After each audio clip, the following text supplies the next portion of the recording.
अस्सलामुअलैकुम वरहमतुल्लाहि वबरकातहू। अल्लाह तबारक व तआला दे सोहने ते बाबरकत नाम तो शुरू करना जिहड़ा तमाम जहाना दा मालक है। ते मेरे दोस्तों ते बेलियो, कैसे हो तुसी?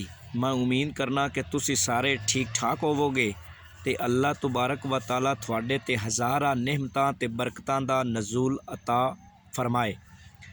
ते चलो अज दी कहानी दा आगाज़ करने हैं। कहानी कुछ इस तरह है कि पुराने ज़माने दे अंदर किसी मुल्क ते तीन मलंग रहिंदे हैं ते उन्हां दे हालात बड़े ख़राब हैं, भुखे तस्से रहिंदे हैं। ते उन्हां तिन्नां ने आपस दे अंदर मशवरा किया क्यों ना ये मुल्क छड़ के किसी दूसरे मुल्क दे अंदर चले जाइए। ते हुंदा की है, वो तिन्ने चलदे चलांदे किसी दूसरे मुल्क दी सरहद क्रॉस कर जांदे ने। ते जदों कर जांदे ने तां पहला शहर आ जांदा। पहले शहर दे अंदर जांदे ने तो उन्हां नूं भुख लगी हुंदी है, प्यासे हुंदे ने, कहंदे ने चलो कुछ खा पी लईए। वो चीज़ खरीददे ने ना, ते उत्थे जिहड़ी भी चीज़ वो खरीददे ने ना, उस चीज़ की कीमत हुंदी है 1 रुपया। कोई भी चीज़ खरीदो, फल खरीदो तो 1 रुपये किलो, अगर तुसी गोश्त खरीदते हो तो 1 रुपये किलो। मुख्तसर वो जिहड़ी भी चीज़ खरीदते ने वो रुपए। वो तो बड़े मतलब है कि अपने मुल्क दे बड़े सताए होंदे ने, उत्थे तो बड़े रजदे ने। ते जदों रजदे ने ना ते बड़े मोटे ताज़े हो जाते हैं। मोटे ताज़ियां होंदियां होंदियां उन्हें चों एक जिहड़ा मलंग है ना, वो बड़ा सियाणा होंदा है। ते वो दूसरियां नूं इकट्ठियां करके कोल बुला के ना ते उन्हां नूं पता है की आखदा है। वो आखदा है कि मेरे दोस्तों इत्थों आपां वग चलीए, इत्थे कोई थानू इंसाफ नहीं मिलना। इस मुल्क दे अंदर इंसाफ नहीं है तो इत्थों आपां नूं चले जाना चाहिए। लेकिन वो जिहड़े दूसरे दो होंदे ने वो आंदे ने नहीं, आपां अपने मुल्क दे अंदर भुखे रहिंदे आ, प्यासे रहिंदे आ ते इत्थे रज रहे हैं। हर चीज़ मतलब है फ्री होवन, वो फ्री है, तो इस वास्ते असीं नहीं जाना।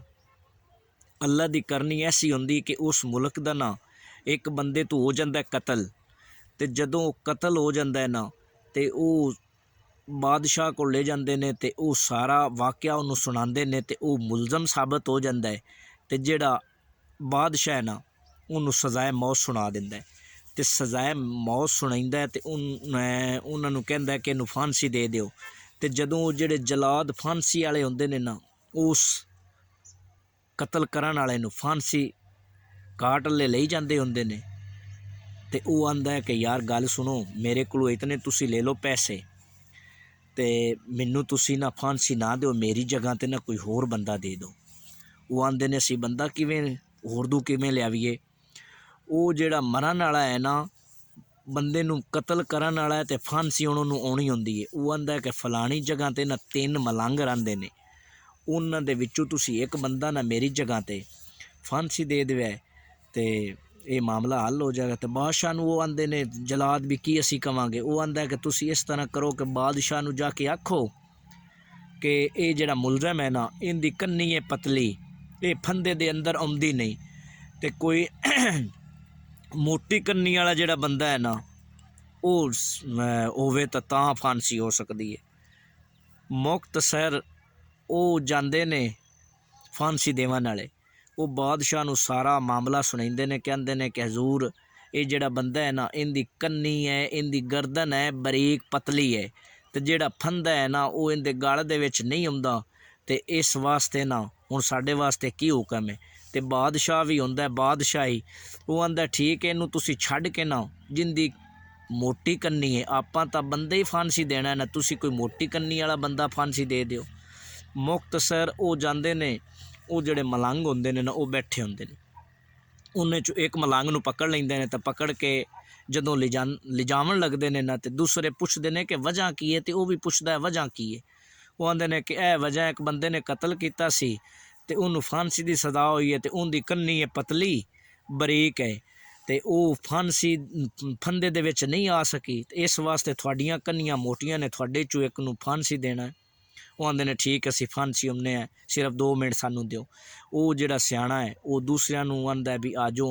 वो आंदा है कि मैं तुहानू आख्या ना कि इस मुल्क दे अंदर इंसाफ नहीं। हुण गल इस तरह है कि तुसी ये काम करना है ਆਪਾਂ ਤਿੰਨੇ ਹੀ ਜਾਣਾ ਹੈ।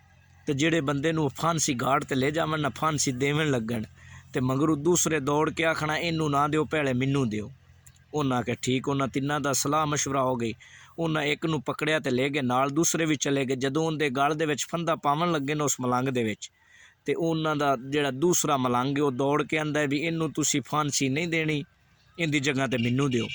ਉਹ ਇਸ ਤਰ੍ਹਾਂ ਹੀ ਕਰਦੇ ਨੇ, ਉਹ ਪਹਿਲੇ ਵਾਲੇ ਨੂੰ ਛੱਡ ਦਿੰਦੇ ਨੇ ਤੇ ਉਹ ਦੂਸਰੇ ਨੂੰ ਪਕੜ ਕੇ ਉਹਦੇ ਗਾਲੇ 'ਚ ਫੰਦਾ ਪਾਵਣ ਲੱਗਦੇ ਨੇ। ਤਾਂ ਤੁਹਾਨੂੰ ਤੀਸਰਾ ਦੌੜ ਕੇ ਆਂਦਾ ਇਹਨੂੰ ਨਾ ਦਿਓ, ਪਹਿਲੇ ਮੈਨੂੰ ਦਿਓ। ਉਹ ਸਾਰੇ ਬੜੇ ਹੈਰਾਨ ਹੋ ਜਾਂਦੇ ਨੇ, ਪਰੇਸ਼ਾਨ ਹੋ ਜਾਂਦੇ ਨੇ ਵੀ ਇਹ ਕੀ ਵਜ੍ਹਾ ਹੈ। ਬੰਦੇ ਤਾਂ ਮਰਨ ਤੋਂ ਡਰਦੇ ਨੇ ਤੇ ਹਰ ਕੋਈ ਆਂਦਾ ਕਿ ਪਹਿਲੇ ਮੈਨੂੰ ਦਿਓ। ਉਹ ਗੱਲ ਚਲਦੀ ਚਲਾਉਂਦੀ ਬਾਦਸ਼ਾਹ ਕੋਲ ਪਹੁੰਚ ਜਾਂਦੀ। ਉਹ ਵੀ ਬੜਾ ਹੈਰਾਨ ਹੁੰਦਾ ਹੈ ਤੇ ਉਹ ਆਪ ਬਜ਼ਾਤੇ ਖੁਦ ਆ ਜਾਂਦਾ ਉੱਥੇ ਮੌਕੇ 'ਤੇ। ਉਹ ਆ ਕੇ ਪੁੱਛਦਾ ਕਿ ਵਜ੍ਹਾ ਕੀ। ਉਹ ਦੱਸਦੇ ਨੇ ਕਿ ਇਹ ਮਾਮਲਾ ਹੈ, ਇਹ ਮਾਜਰਾ ਹੈ। ਉਹ ਮਲੰਗਾਂ ਤੋਂ ਪੁੱਛਦਾ ਵੀ ਕੀ ਵਜ੍ਹਾ ਤੁਹਾਨੂੰ, ਬੰਦੇ ਤਾਂ ਮਰਨ ਤੋਂ ਡਰਦੇ ਨੇ ਤੇ ਤੁਸੀਂ ਆਂਦੇ ਹੋ ਪਹਿਲੇ ਮੈਨੂੰ ਦਿਓ। ਉਹ ਆਂਦੇ ਨੇ ਬਾਦਸ਼ਾਹ ਸਲਾਮਤ, ਗੱਲ ਇਹ ਹੈ ਕਿ ਜਿਹੜਾ ਬੰਦਾ ਪਹਿਲੇ ਮਰੇਗਾ ਨਾ ਉਹ ਜੰਨਤ ਦਾ ਬਣੇਗਾ ਸਰਦਾਰ, ਉਹ ਜੰਨਤ ਦਾ ਬਣਸੀ ਸਰਦਾਰ। ਇਸ ਵਾਸਤੇ ਸਾਡੀ ਤਾਂ ਇਹ ਲੜਾਈ ਝਗੜਾ ਹੈ। ਤੇ ਉਹ ਆਂਦਾ ਇਹਨਾਂ ਪਾਗਲਾਂ ਨੂੰ ਛੱਡ ਦਿਓ। ਬਾਦਸ਼ਾਹ ਪਤਾ ਕੀ ਆਂਦਾ, ਉਹ ਆਂਦਾ ਕਿ ਇਹਨਾਂ ਪਾਗਲਾਂ ਨੂੰ ਛੱਡ ਦਿਓ, ਇਹਦੀ ਜਗ੍ਹਾ ਤੇ ਮੈਨੂੰ ਫਾਂਸੀ ਦਿਓ। ਮੈਂ ਇੱਥੇ ਵੀ ਸਰਦਾਰ ਹਾਂ ਤੇ ਅਗਾ ਜੰਨਤ ਵਿੱਚ ਵੀ ਜਾ ਕੇ ਸਰਦਾਰ ਬਣਾਂਗਾ। ਤੇ ਜਦੋਂ ਉਹ ਇਤਨੀ ਗੱਲ ਬਾਦਸ਼ਾਹ ਕਰਦਾ ਹੈ ਨਾ, ਤੇ ਉਹ ਮਲੰਗਾਂ ਨੂੰ ਛੱਡ ਦਿੰਦੇ ਨੇ। ਤੇ ਮਲੰਗ ਜਿਹੜੇ ਨੇ ਉੱਥੋਂ ਆਪਦਾ ਦੌੜਦੇ ਨੇ ਤੇ ਉਸ ਮੁਲਕ ਤੋਂ ਨਿਕਲ ਕੇ ਘਰ ਆ ਜਾਂਦੇ ਨੇ। ਤੇ ਦੋਸਤੋ ਅੱਜ ਦੀ ਕਹਾਣੀ ਸਾਡੀ ਇਤਨੀ ਹੈ। ਤੇ ਸਾਡਾ ਵੀ ਜਿਹੜਾ ਹੈ ਨਾ ਥੋੜ੍ਹਾ ਜਿਹਾ ਹਿਸਾਬ ਕਿਤਾਬ, ਉਹ ਸਾਡਾ ਵੀ ਜ਼ਰਾ ਇਸ ਕਿਸਮ ਦਾ ਹੀ ਹੈ। ਤੇ ਅੱਲਾਹ ਤਬਾਰਕ व ਤਾਲਾ ਸਾਰਿਆਂ ਨੂੰ ਹਿਦਾਇਤ ਦੇਵੇ। ਅੱਲਾ ਨਿਗਹਿਬਾਨ।